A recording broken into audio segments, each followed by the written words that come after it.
Born in 100 BC, Julius Caesar is one of the most famous historical figures of all time. You definitely know that he was assassinated, spoiler alert, that he maybe had a thing with Cleopatra, and that he was a good military strategist. As always though, there's more to him than you might think. You know him as Julius Caesar, but his full name was Gaius Julius Caesar. Upper-class Romans traditionally had three names. Their family would call them by their first name, the second name was a family name, and the third was a kind of nickname that functioned as a second family name. It's not known exactly where the name, Caesar, came from. Some historians think it might have come about because one of Caesar's ancestors was born by caesarean section, more on that in a minute. Another is that it comes from a Moorish word for elephant, meaning that maybe one of Caesar's ancestors killed an elephant in battle. Caesar did later use pictures of elephants on some of his coins. It is widely believed that the caesarean section, which is when a baby is born by cutting into the mother's stomach, rather than by natural delivery, is named after Julius Caesar, because this is how he was born. This isn't true. He definitely wasn't born this way. Unlike today, Roman women wouldn't have been able to survive the surgery, and Caesar's mum lived for a long time after he was born. The name, caesarean section, probably comes from the Latin verb ceder, which means, to cut. Caesar salad, a tasty salad made up of lettuce, croutons and all kinds of yummy dressing, was also not named after the Roman emperor. It was named after its inventor, restaurateur Caesar Cardini. He was an Italian immigrant to the United States who opened up restaurants in Mexico and the USA. According to his daughter, the salad was invented in his Tijuana restaurant. It became really popular with Hollywood celebs in the 30s and 40s, so if Caesar was still alive then he might have enjoyed it. In 75 BC, Caesar went on a trip to Rhodes, in modern-day Greece, to study with Apollonius, a famous Greek rhetorician, a professional speaker. On the way from Rome to Rhodes, his ship was boarded by pirates. They demanded a ransom for his release, but Caesar was insulted that they didn't name a higher price. The higher price was agreed to, and after it was received, the pirates let him go. Later on, Caesar took revenge on the pirates by assembling a fleet of ships to hunt them down, and he had them executed. Language is complicated. Though we remember him as an emperor of Rome, Caesar never actually had that title. His title was Dictator Perpetuo, which means, dictator in perpetuity. But, the English word, emperor, comes from the Latin word imperator, which was a title Caesar held. An imperator was a title that Roman soldiers could give to a general after a particularly awesome victory in battle. He later forced the Roman Senate to make it his official forename, which worried them. They thought he might later demand to be called a king. He didn't establish rule, but spent most of his time fighting battles and was assassinated before he could do anything else. Sorry for the spoiler. Caesar had quite the love life, and he was married 3 times. His first wife was named Cornelia, and they got married in 84 BC when he was about 17 and she was about 14. Later, when her father became an enemy of the then dictator of the Roman Republic, Sulla, Caesar was ordered to divorce her. He refused, went on the run as a fugitive, and was eventually reunited with his wife after Sulla agreed to let him back in. They had a daughter, but Cornelia died in 69 BC when she was only 28. Caesar then married Pompeia, Sulla's granddaughter, but they divorced after 6 years. Caesar's third wife was called Calpurnia, and she was about 17 while he was in his 40s. They were still married when Caesar died in 44 BC. Caesar also had a lot of girlfriends too. He was engaged to another woman named Cossudia before he married Cornelia, and another girlfriend was a woman named Servilia whose son went on to participate in Caesar's murder.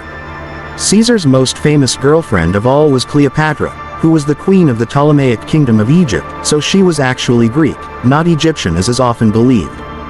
They met in Egypt after Caesar tracked down one of his enemies there. Cleopatra and her brother Ptolemy XIII co-ruled the kingdom but were arguing about their father's will.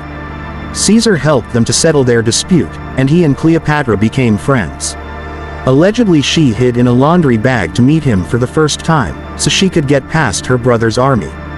Cleopatra later had a son named Ptolemy Caesar, who was nicknamed Caesarion, Little Caesar, because he was probably Caesar's son. The Romans invaded Britain more than once, and Caesar was along for the ride on 2 occasions. Rome wanted to expand its empire, and Britain was one of the places they wanted to take over. In 55 BC, Caesar arrived in Kent with only 2 legions, about 12,000 soldiers. They didn't do much except make the landing and get into a couple of skirmishes with the Britons. Caesar returned in 54 BC, this time with 800 ships, 5 legions and 2,000 cavalry. This time they were more successful, and made it as far as Middlesex. Caesar wasn't involved in the building for any permanent Roman forts, though, before Caesar's time a different calendar was used by the Romans. It was based on the lunar cycle, and said that there were 355 days in the year. In a solar year, one full rotation of the sun, there are 10¼ days more than this. Roman officials were supposed to add extra days to the calendar each year so it didn't get out of sync with the seasons, but they didn't always do so. To stop the seasons from becoming confusing, Caesar introduced a new calendar after consulting with the astronomer Sosigenes. In this calendar, called the Julian calendar, each year would have 365 days, with every 4th year having 366 days. Today we use a modified version of the Julian calendar called the Gregorian calendar. The extra day is called leap day and it happens on February 29th. Until 44 BC no person had ever appeared on the Roman denarii, a silver coin. Caesar had the bright idea of putting his own image on the coin, to promote himself as a politician. This was shocking to the Senate, who thought it was arrogant of Caesar. You can recognize a coin with Caesar's profile by his crooked nose, and by the fact that his portraits include his wrinkles. He was probably trying to depict himself as a wise and learned man of middle age. The anni, July, comes from Julius, and it was the month he was born. Before then the month was called quintilis, which means 5th month. The last few months of the year, September, October, November and December, are still named by number from the Latin 7, 8, 9, 10, but you will notice that the numbers are wrong. This is because the original Roman calendar only had 10 months, and January and February were added later. Caesar possibly suffered from epilepsy, a condition that affects the brain and causes seizures. The Greek historian Plutarch was the first to claim this in 2 AD after Caesar died, but Roman records indicate he did have at least 4 seizures in his lifetime. Modern historians also think he might have had these seizures from low blood sugar or a nervous disorder.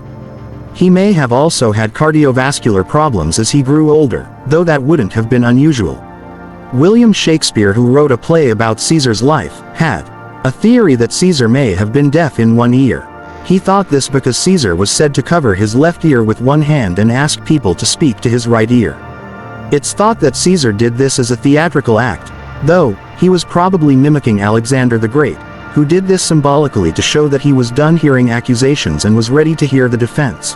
One thing everyone knows about Caesar is that he was stabbed, very dramatically, by a lot of people. As you've already seen, he made quite a lot of senators angry because he was very ambitious and he loved power and glory. They were worried that he would seize total control and declare himself a king. Caesar was assassinated in 44 BC in the theater of Pompey, stabbed 23 times, though only one wound was fatal. Around 60 people conspired in the attack. This meant that no one individual was responsible for Caesar's death. However, the general public thought that the assassination was a tragedy and that the conspirators were traitors.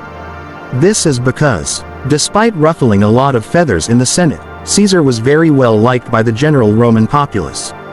In his dictatorship he worked to reduce debt and unemployment, redistributed lands to the poor, offered citizenship to foreigners living in the Roman Republic, and constructed harbors, canals and public forums for the benefit of the people. Even after he died he was popular. In his will he left his villa, gardens and art gallery to the public, and distributed his money among the Roman citizens. He really understood that making people like you is a good way to climb up the ladder, so his journey to the top was fast. You might have heard that Caesar's last words were, "Et tu, Brute." You too, Brutus, to Marcus Junius Brutus, one of his assassins. Brutus was an old friend of Caesar, so the betrayal must have been devastating. But this was made up for dramatic effect by Shakespeare in his play Julius Caesar. No one knows what Caesar's real last words were. Now go check out how the mammoths helped build Egypt.